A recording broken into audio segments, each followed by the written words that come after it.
Imagine करिए कि election season आने से पहले जब डेमोक्रेसी का सबसे बेसिक प्रॉमिस होता है, your name, your vote, your voice, और उसी वक्त सुप्रीम कोर्ट के सामने एक ऐसा सवाल आ खड़ा हो जो सिर्फ लॉ का नहीं बल्कि ट्रस्ट का है। सुप्रीम कोर्ट में CJ Surya Kant and justice Joymalya Bagchi की बेंच ने अपना डिसीजन रिजर्व कर लिया है उन पिटिशंस पर जो special intensive revision of electoral rules को चैलेंज कर रही है। ये कोई छोटा प्रोसीजरल मैटर नहीं है, ये सीधा सवाल है कि कौन वोट करेगा, कौन लिस्ट में रहेगा और कौन क्वाई की बाहर हो जाएगा। कोर्ट का फोकस क्रिस्टल क्लियर है कि does the Election Commission of India have the power under article 326 of the constitution, the representation of the people act 1950 and the rules made thereunder to carry out the SIR in the present form. इसी present form पर सारा झगड़ा है। तो क्या points दोनों side ने supreme court की बेंच के सामने रखे हैं, इस वीडियो में हम देखेंगे। और व्यूअर्स, अगर आपको हमारा कंटेंट पसंद आए तो हमें सपोर्ट करने के लिए ज्वाइन आवर प्राइम मेंबरशिप, जहां आपको exclusive content, early access, in depth analysis and members only video खास आपके लिए मिलेंगे। अब इस पूरी कंट्रोवर्सी की शुरुआत हुई जून लास्ट ईयर में, जब ECI ने बिहार में SIR कंडक्ट करने का डिसीजन लिया। फिर अक्टूबर में ये प्रोसेस एक्सटेंड कर दिया गया मल्टीपल स्टेट्स और यूनियन टेरिटरीज तक। अंडमान एंड निकोबार आइलैंड्स, छत्तीसगढ़, गोवा, गुजरात, केरला, लक्षद्वीप, मध्य प्रदेश, पुडुचेरी, राजस्थान, तमिलनाडु, उत्तर प्रदेश और वेस्ट बंगाल। मतलब एक एक्सेप्शन धीरे धीरे नॉर्म बन गया। Over 13 petitioners, NGOs, political leaders, activist Supreme Court पहुंचे।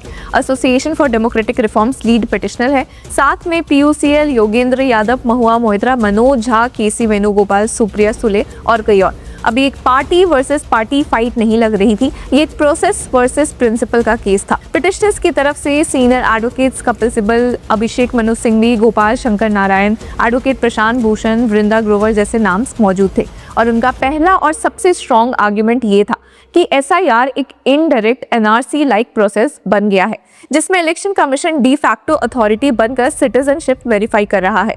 उन्होंने कोर्ट के सामने क्लियर कहा कि अगर किसी वोटर की एलिजिबिलिटी पर डाउट है तो उसे डील करने का स्टैट्यूटरी मैकेनिज्म ऑलरेडी एग्जिस्ट करता है। Under section 16 of the representation of the people act 1950 में कहा गया कि section 16 subsection 1 of the act states that a person is disqualified from the electoral role if it is proven that 1 he is not a citizen of India, 2nd he is of unsound mind, 3rd he is disqualified under any law relating to corrupt practices। अब petitioners का कहना था कि SIR इसी structure को उल्टा कर देता है। नॉर्मली स्टेट को प्रूव करना होता है कि कोई पर्सन सिटीजन नहीं है, लेकिन SIR के थ्रू बर्डन इंडिविजुअल पर शिफ्ट हो जाता है कि तुम प्रूव करो कि तुम सिटीजन हो। और ये सिर्फ वोट के लिए नहीं, डिग्निटी के लिए भी डेंजरस है। इस आर्गुमेंट का लॉजिकल एक्सटेंशन ये था कि सिटीजनशिप डिटरमाइन करना ECI का काम ही नहीं है। पिटिशनर्स ने कोर्ट को याद दिलाया कि सिटीजनशिप एक्ट के सेक्शंस 8 एंड 9 और फॉरेनर्स ट्रिब्यूनल्स ही वो बॉडीज है जिनके पास ये पावर है।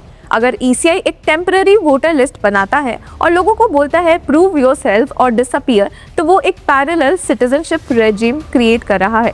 इसी से आता है पिटिशनर्स का दूसरा काफी हॉन्टिंग आर्गुमेंट, सस्पेंडेड सिटीजनशिप। अगर किसी का नाम वोटर लिस्ट से डिलीट हो जाता है बिना फाइनल एडजुडिकेशन के, तो वो सिटीजन है या नहीं? पेपर पर मे बी यस, ग्राउंड पर प्रैक्टिकली नो। वोटिंग राइट एक प्रिविलेज नहीं, एक कॉन्स्टिट्यूशनल कॉन्सिक्वेंस ऑफ सिटीजनशिप है। उसको सस्पेंड कर देना विदाउट ड्यू प्रोसेस एक डेंजरस प्रेसिडेंट सेट करता है। थर्ड आर्ग्यूमेंट प्रोसीजरल था, पर वीक बिल्कुल नहीं। पिटिशनर्स ने पॉइंट आउट किया कि जो इनमरेशन फॉर्म्स SIR में यूज हो रहे हैं उनका कोई स्टैट्यूटरी बैकिंग ही नहीं है, ना representation of the people act में, ना रूल्स में। मतलब एक ऐसा डॉक्यूमेंट जो किसी का पॉलिटिकल एग्जिस्टेंस डिसाइड कर सकता है, वो एग्जीक्यूटिव इंस्ट्रक्शन के बेसिस पर चल रहा है। फोर्थ आर्ग्यूमेंट इंटरप्रिटेशन का था। पिटिशनर्स ने कहा कि section 21 subsection 3 of the RP act जो ECI को पावर देता है to direct a special revision of the electoral roll for any constituency और पार्ट ऑफ अ कॉन्स्टिट्यूएंसी, उसका मतलब ये नहीं हो सकता कि मल्टीपल स्टेट्स या यूनियन टेरिटरीज में एक साथ ये प्रोसेस हो।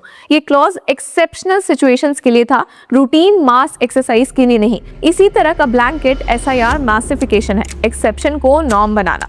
फिफ्थ और शायद सबसे डिस्टर्बिंग एलिगेशन ट्रांसपेरेंसी का था।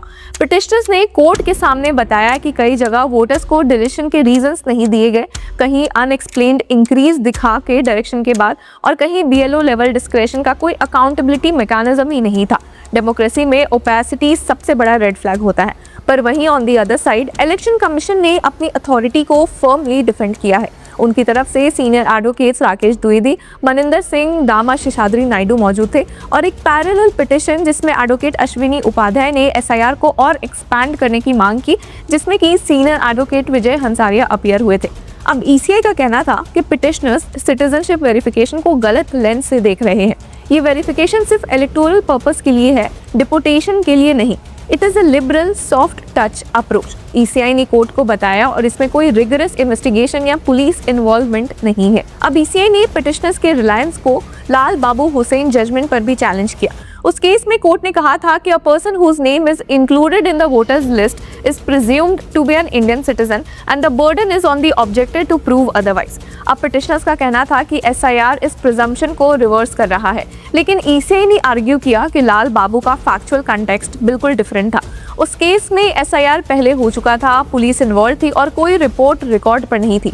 प्रेजेंट केस में ईसीआई ने कहा कि there is no police involvement, SIR Bihar में हो चुका है और prior voter list inclusion has sufficient probative value as per direction number 3 of the SIR notification. अब ईसीआई ने एक फिलोसॉफिकल आर्गुमेंट भी रखा कि the Indian constitution is citizen centric. अगर कॉन्स्टिट्यूशन सिटीजन सेंट्रिक है तो ईसीआई का ड्यूटी बनता है कि no foreigners remain on the electoral roll. ECI ने क्लियर कहा कि वो पॉलिटिकल रिटोरिक से कंसर्न नहीं है, सिर्फ कॉन्स्टिट्यूशनल रिस्पॉन्सिबिलिटी से है।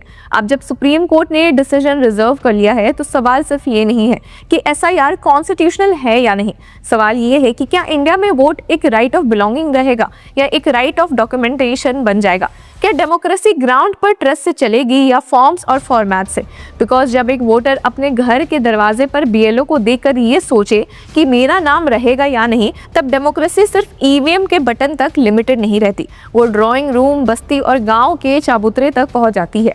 अब सुप्रीम कोर्ट का वर्डिक्ट सिर्फ लॉ सेटल नहीं करेगा, वो ये डिसाइड करेगा कि इंडियन डेमोक्रेसी का डिफॉल्ट इमोशन क्या होगा, कॉन्फिडेंस और फियर। सिंपल शब्दों में बोले तो एसआईआर कोई रूटीन रिवीजन नहीं है, ये एक ऐसा प्रोसेस है जिसमें इलेक्टोरल रोल्स को स्क्रैच से दोबारा बनाया जाता है।